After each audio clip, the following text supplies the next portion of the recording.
There's a company in the Philippines that lends money to 10 million people, charges them interest for 22 years straight, and legally calls it clean drinking water. No one's going to jail for this. In fact, you could probably even own a piece of it. So stick with me over the next 12 minutes or so, because by the end of this video, you're going to understand something only a few on Philippine social media know about water utilities. And I'm going to show you the exact date, that one date on the calendar that decides whether the stock is worth 18 pesos per share or 23 pesos per share. It's not a guess, it's just math. I'll walk you through the actual math. Now, a year ago, I called this stock a buy at 15 pesos a share. Everyone ignored it. Water utilities, boring. It ran up to 24 pesos per share, and it's now sitting back at 19 pesos per share. So today, we'll do the autopsy. Does the thesis still hold, or did I just get lucky last year? Okay, so here's the sentence that's going to rewire how you see this entire stock. Maynilad does not sell water alone. It lends money to 10 million people. It then charges them interest for 22 straight years, and it wraps the whole thing up in a nice government contract and calls it a concession. The product on the surface is water. The actual business underneath it is credit. Think about it like, imagine your landlord letting you renovate his entire apartment building yourself on your own money, and in exchange, he lets you charge every tenant a guaranteed 12% return on whatever you spent for the next 22 years, locked in by law. It's not a landlord anymore. That's a bank in a landlord's uniform. That's Maynilad. I called this exact mechanism a year ago, back in October 2025, when listing IPO at 15 pesos, and basically no one wanted to talk about it. Boring utility, who cares?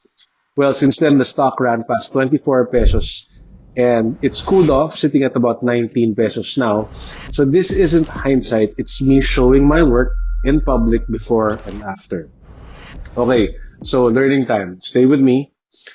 This is the part that matters. So there's one term you need to understand. That's OCP, or opening cash position. So think of OCP as Maynilad's running tab with the government. So every time Maynilad spends money on approved pipes, plants, infrastructure, that tab goes up. Every time customers pay their water bill, that tab goes down. Whatever's left on that tab, by law, it earns a locked-in 12% return every single year until the contract ends in 2047. That's the entire engine of this company.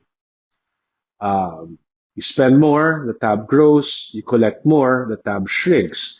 Now, here's the part that sounds spicier.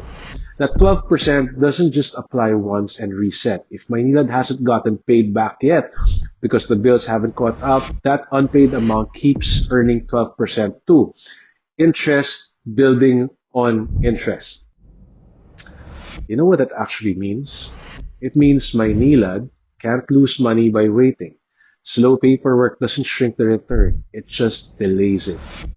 That, my friends, is one of the most beautifully boring applications in Philippine finance.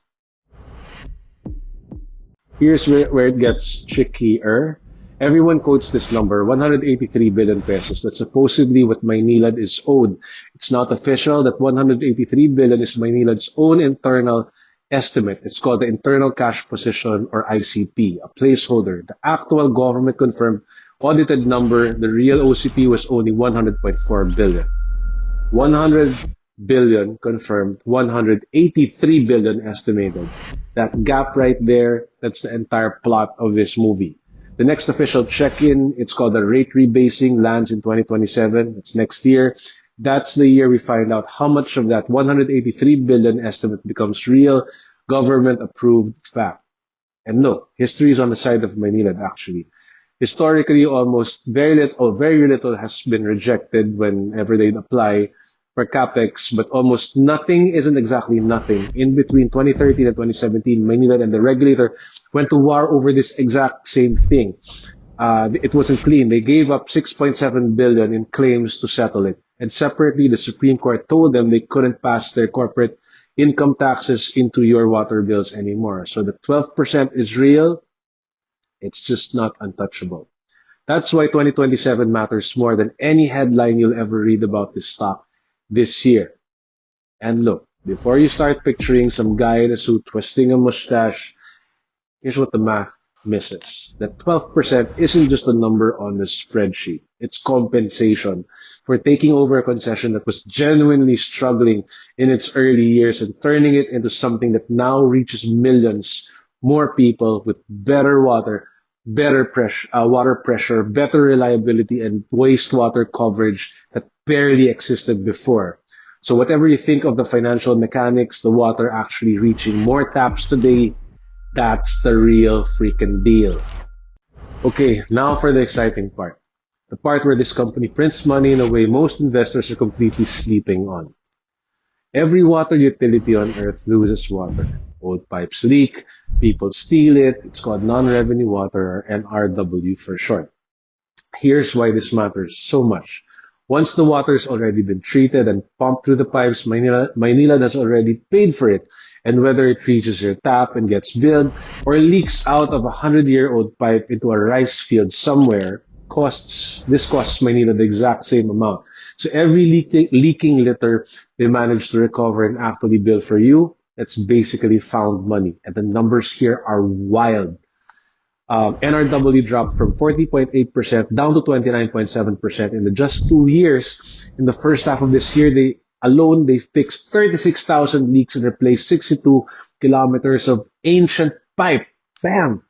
Their target is 25% by 2027, 20% by 2030. So you close that gap, and my rough math says somewhere between 1.8 billion and 5 billion pesos of extra annual profit just from stopping leaks. Not free though. Digging up 100-year-old pipes costs real money, but this is margin recovery on infrastructure that they already built and already paid to operate. That's about as close to free money as a regulated utility can actually get. So here's the next chess move. Maynilad's own official plan shows roughly 163 billion in spending from 2023 to 2027. Then just 86 billion for the 5 years after that.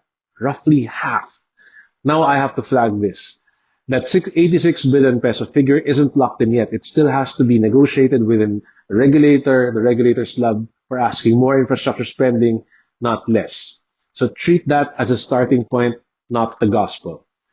But if it does taper anywhere close to that, watch what happens. There's less spending, more spare cash, debt gets paid down, and whatever's left over flows straight into your dividend. Debt, by the way, isn't the problem here. They're sitting comfortably below every limit their lenders have set. All right, the number you all clicked for. So you can't value this stock like a normal growing forever company. This thing has a hard expiration date, which is January 21st, 2047. And a good way to value it, well, you add up every dividend Maynilad will pay between now and 2047, and then you make one careful, honest guess about what happens after that date. And here's the actual bet you're making. Do you think the Philippine government is going to seize back a fully functioning water utility serving 10 million people the second the contract ends?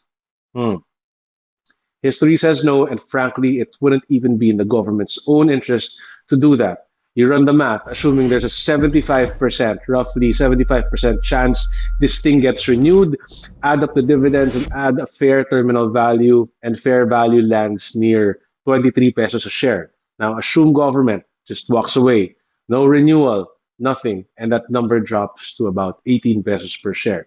That 5 peso gap, that's the whole bet. And here's the kicker most people miss, even in the worst case.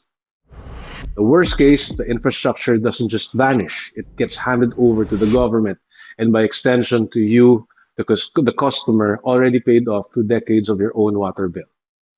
So, real quick, because people have always been asking how I actually screen for this stock. So I run every stock through a filter I built called SIF. So 3 checks: is the sector worth owning long term? Is the balance sheet actually solid? And is management credible? with the price still leaving room for me to be wrong. Maynilad cleared this filter back in 2025 in October at 15 pesos per share when most of the market thought water utilities were the most boring sector on the exchange. So it's not a flex for the sake of flexing. That's proof that the system works, even before the crowd shows up, not after. So here's the final grade. Sector quality is strong, financial health is strong, the management and valuation checks score high too, though 2027 is the real exam. The bottom line is that this is closer to a value than it is a trap.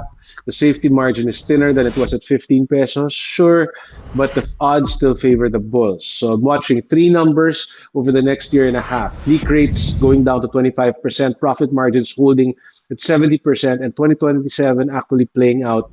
And that one is everything. So 100.4 billion is confirmed fact. 183 billion is a very well supported estimate. 2027 is when we find out exactly how close those two numbers really are. This made you see your water bills differently. Subscribe because I do this every week with stocks no one else is looking at. This is June on investing. Stay integrated, stay curious, stay ahead. I'll see you in the next one.